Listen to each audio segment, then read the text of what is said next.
Inilah peran penting dari pemerintah daerah ketika BBM itu naik. Bukan malah mengumpulkan mahasiswa untuk melakukan aksi demonstrasi. Mikir dong, jangan hanya mampu bergaya dengan mobil dinas, tapi isi otaknya tidak ada guna.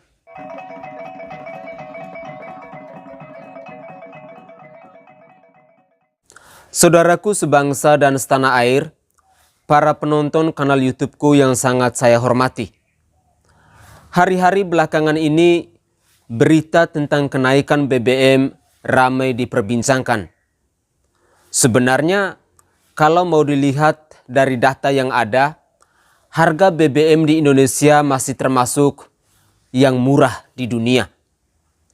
Ingat, kenaikan harga BBM juga bukan hanya dialami oleh Indonesia saja, tetapi juga oleh negara-negara lain.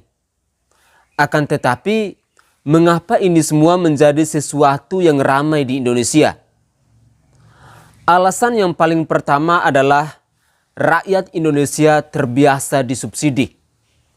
Fakta membuktikan bahwa Indonesia adalah salah satu negara yang membayari rakyatnya bensin. Dan itu sudah dari zaman dulu, sejak Presiden pertama Soekarno. Jadi mindset kita yaitu selalu ditraktir dan disubsidi. Jadi kalau ada berita kenaikan BBM, maka secara psikologis di alam bawah sadar otak kita langsung ada penolakan. Lalu alasan yang kedua adalah ikut naiknya biaya kebutuhan pokok. Ini seolah-olah sudah menjadi satu paket atau satu kesatuan, di mana BBM naik, otomatis barang dan jasa lainnya pasti ikutan naik. Hal ini karena barang yang dibawa selalu menggunakan kendaraan. Akan tetapi, kita harus ingat bahwa pemerintah sudah ada program dengan memberikan bantuan kepada masyarakat paling bawah yang terkena dampaknya. Inflasi atau kenaikan barang dalam kehidupan adalah sesuatu yang normal karena semua negara di dunia selalu mengalami inflasi, bahkan dalam kondisi negara itu makmur sekalipun. Yang harus dikritisi adalah kenaikan inflasi yang tak terkendali. Dan selama masa pemerintahan Insinyur Haji Joko Widodo, angka inflasi masih termasuk normal. Secara sederhana bagi masyarakat awam, cara mensiasati inflasi adalah dengan menambah pemasukan. Hukumnya memang sudah seperti itu.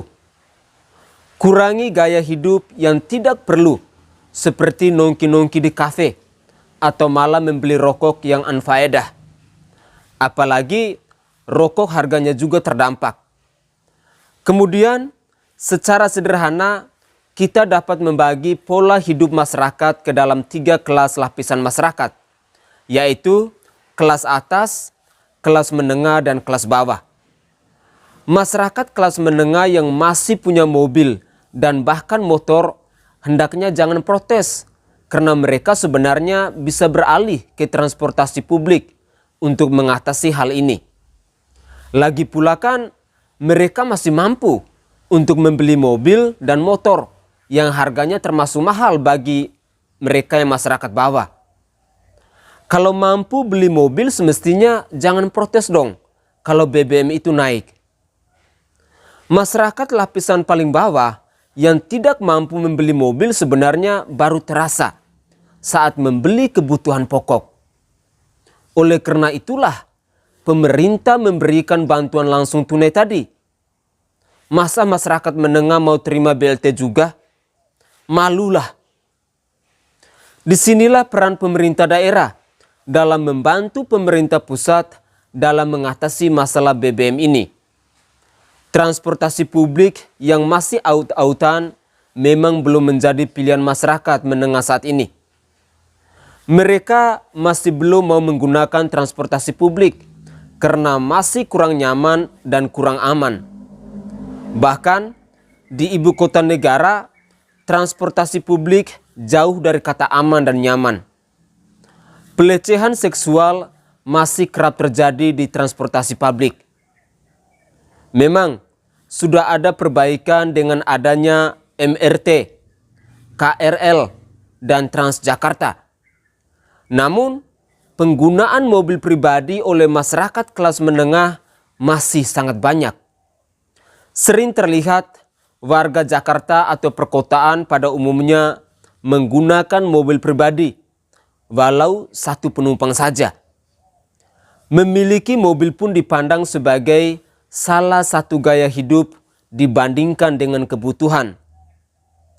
Mobil-mobil pribadi kelas menengah inilah yang sebenarnya paling banyak menggunakan BBM dan disubsidi oleh pemerintah. Kecuali ya, mobil yang menggunakan Pertamax. Lalu, bagaimana dengan demo-demo mahasiswa yang katanya mengatasnamakan rakyat? Mahasiswa yang sudah jadi mahasiswa ini bukankah kebanyakan dari kalangan menengah yang mampu mensekolahkan anaknya sampai ke perguruan tinggi? Biaya kuliah itu mahal loh. Kalau kalangan bawah mana mampu untuk kuliah? SMA saja sudah cukup, dan kalaupun kuliah pasti karena beasiswa. Jadi sulit untuk menjadi tolak ukur apa penolakan mahasiswa karena kenaikan BBM kali ini di tengah-tengah krisis global. Sekali lagi, peran pemerintah daerah sangat cukup besar dalam menyediakan transportasi publik kepada warganya.